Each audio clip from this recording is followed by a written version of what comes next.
قل تعالوا أتل ما حرم ربكم عليكم ألا تشركوا به شيئا وبالوالدين إحسانا ولا تقتلوا أولادكم من إملاق نحن نرزقكم وإياهم۔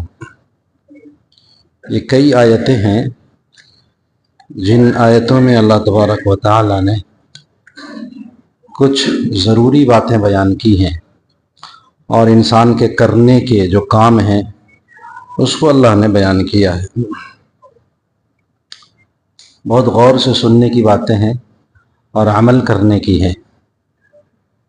آگے اللہ نے فرمایا کہ شاید کہ تم کو کچھ سمجھ ہو، شاید کہ تم تقوی اختیار کرو، شاید کہ تم نصیحت حاصل کرو، اس طرح کے الفاظ ہیں۔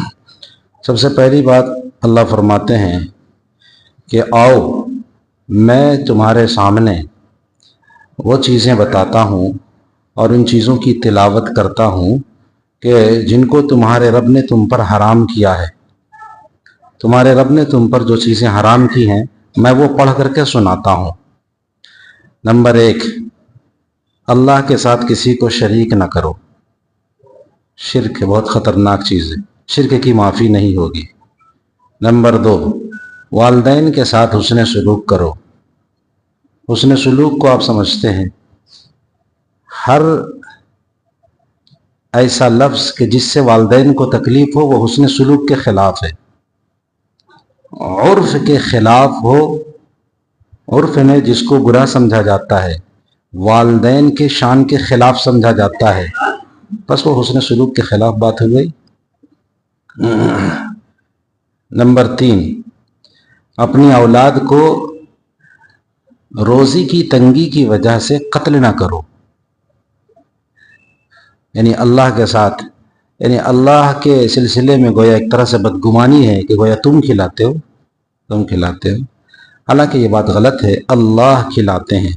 اللہ فرماتے ہیں نحن نرزقکم وإیاہم، ہم تمہیں بھی رزق دیتے ہیں اور ان اولادوں کو بھی رزق دیتے ہیں۔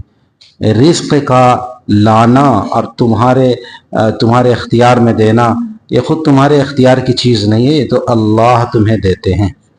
اسی لیے حدیث میں آتا ہے ترزقون بضعفائکم، تمہیں جو روزی دی جاتی ہے کمزوروں کی وجہ سے روزی دی جاتی ہے نہیں۔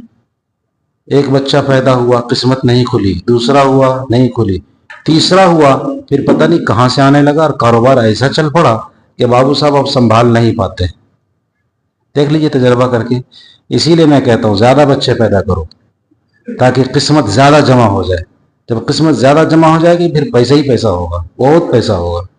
میں ایک ایسے شخص کو بھی جانتا ہوں جس کا 8 بچہ ہے۔ کتنا ہے؟ اور پورے گاؤں میں اس کی طوطی بولتی ہے۔ پہلے کہا امام صاحب ہم ایسا تھے کہ سر پہ موٹا لے کر کے چلتے تھے، دیکھیے نا میرے بال اڑ گئے۔ اب اگر وہ کام نہ دے تو پورا گاؤں والا بھوکا مر جائے گا، تو پورے گاؤں پر اس کا قبضہ ہو گیا ہے۔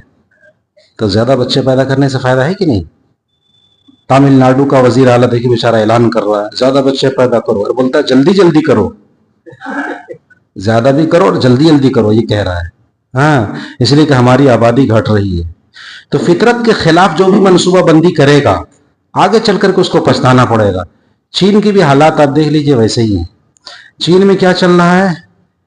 ابھی میں ایک پڑھ رہا تھا، 1 سال جب گزر گیا شادی کو تو اس خاتون کے پاس فون آ گیا، کیا بات ہے اب تک کوئی خوشخبری تم نے نہیں سنائی؟ سرکاری دفتر سے اس کے پاس فون جا رہا ہے۔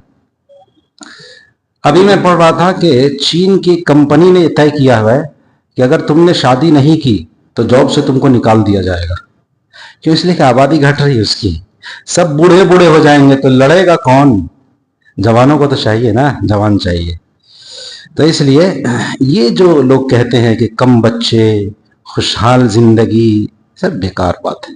ایک بچہ رہے گا تو مخدوم بننے کے بجائے خادم بنے رہو گے، چو چو چو میرا بچہ، میرا پیارا پیارا بچہ، ایسی کرتے رہو گے خالی سمجھے؟ وہ بچہ بیچارہ لولی پاپ ٹائپ کا رہے گا۔ پولٹری فارم کا بچہ نہیں دیکھا ہے؟ پولٹری فارم والی جو مرغی اس ٹائپ کا رہے گا، خالی موٹا ہو جائے گا تازہ، کوئی عقل وقل زیادہ ہوگی نہیں، بس اسی قسم کا رہے گا۔ اور 2-4 جب بھائی رہیں گے تو کیا ہوگا پتہ ہے؟ کمپٹیشن میں کام کرے گا، ارے وہ بھائی ایسا بڑھ گیا میں اس سے بھی آگے بڑھ کر کے دیکھا، تو کمپٹیشن میں کام ہوتا ہے۔ آئی بات سمجھ میں؟ تو بہت ساری حکمتیں ہیں۔